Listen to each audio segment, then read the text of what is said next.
After being plant-based and meat-free for almost 10 years now, plant-based protein is still something that I see many people concerned about. People just assume that plant-based protein is inferior. Well, actually, I wouldn't really say assume, we were just told.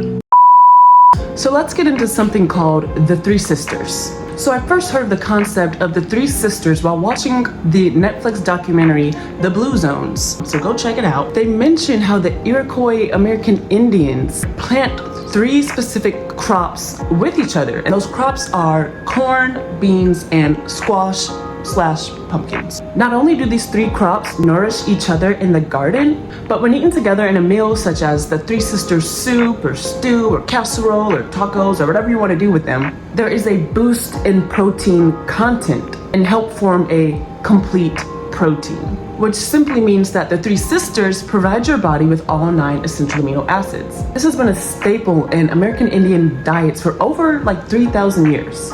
Complete versus incomplete proteins. So essentially a complete protein would be a protein that contains all 9 essential amino acids. Amino acids are essentially a type of acid that form protein. And an incomplete protein would be a protein source that does not contain all 9 essential amino acids. Essential meaning your body can't make them and you have to get them from food.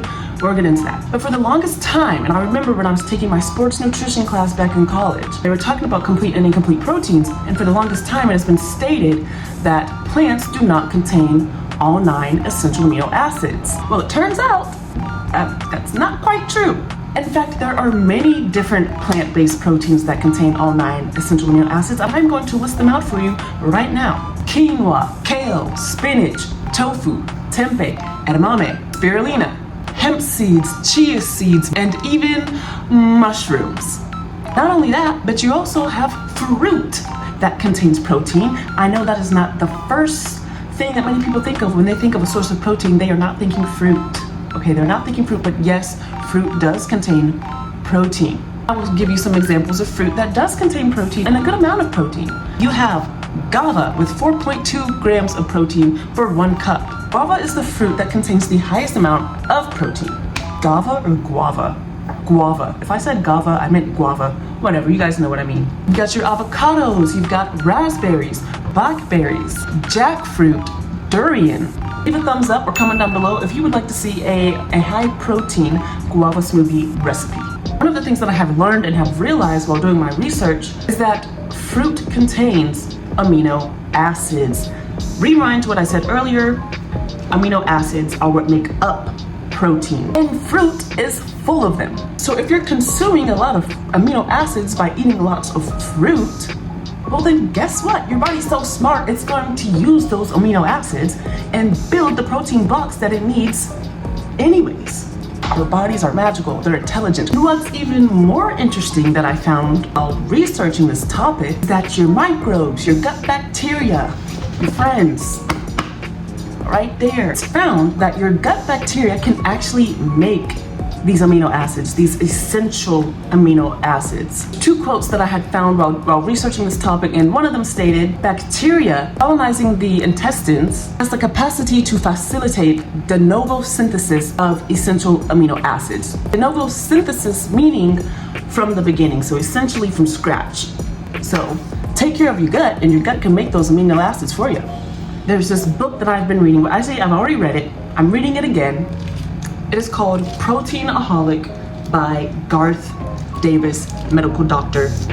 This book is amazing. If you're someone that wants to do more research on protein and plant-based protein, I highly recommend you get this book. I will leave a link down for it in the description. I love it so much that I'm reading this book twice. So why plant-based protein? Not only are you able to create and recycle amino acids in your gut, but plant-based protein comes with fiber. Animal-based protein unfortunately does not.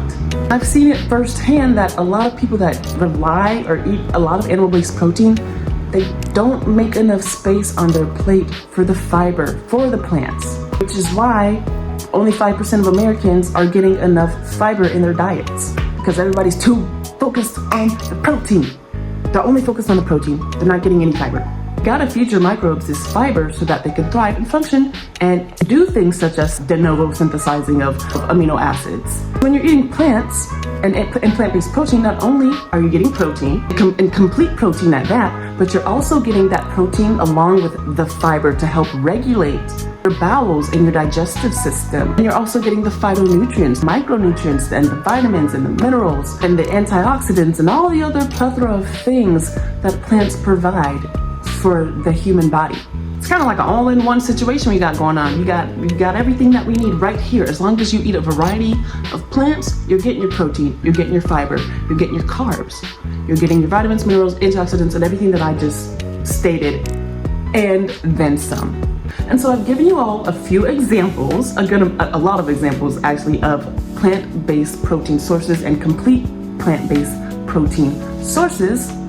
But it would be rude of me not to show you guys meal ideas and recipes so that you guys can take something home with you, cook up a nice little plant-based protein meal, and feel good about yourself knowing that yes, you are getting complete proteins, you're getting all 9 essential amino acids. That's why plant-based protein, because you're not only just getting protein, you're getting so much more than that.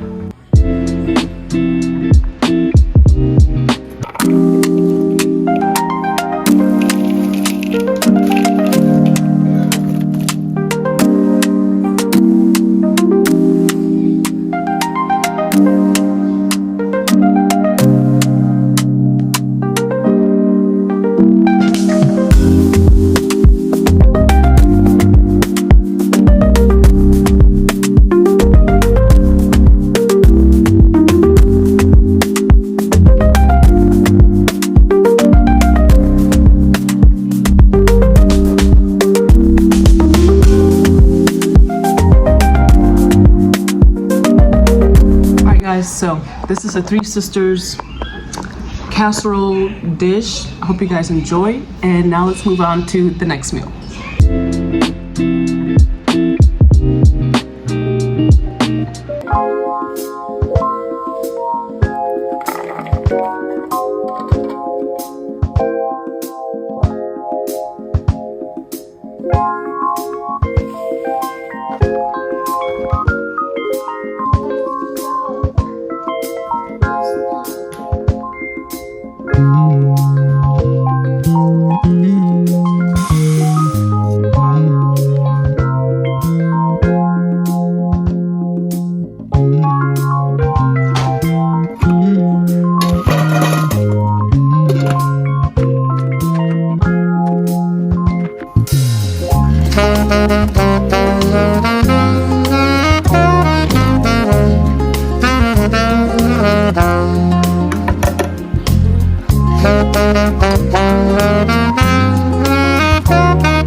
So I hope you all are feeling so much more confident and reassured, aware of plant-based protein and plant-based protein sources. That's all for this video. Make sure you leave a like, comment, share, and subscribe for more.